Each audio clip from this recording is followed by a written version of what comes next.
Hola mi gente, nuevamente pues aquí trabajando, ya saben, con Mecanilton. Somos todo terreno, instalaciones de aire acondicionado, sistema eléctrico.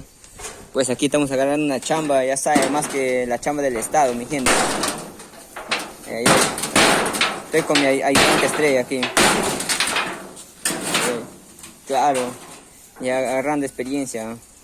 Instalaciones eléctricas, estamos empezando de cero. Ya saben, ¿no? Nosotros somos todo terreno.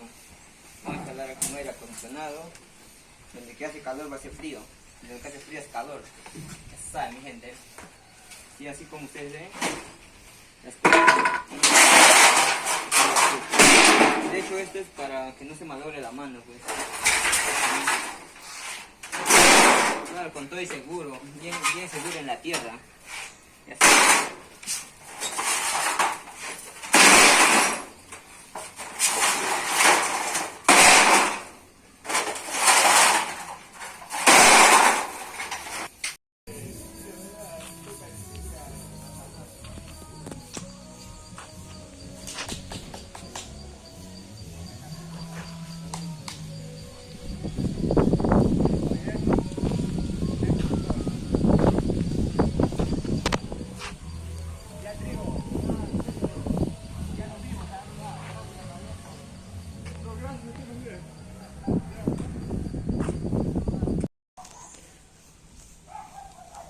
Bueno muchachos, esta es la otra parte que necesitamos terminar, pues.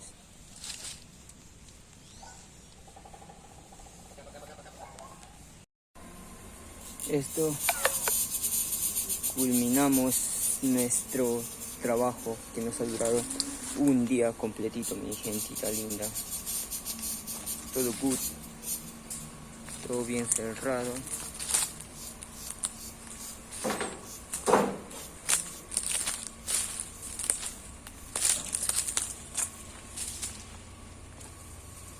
Hasta el fondo, mi gente, hasta el fondo. Eso es todo por hoy.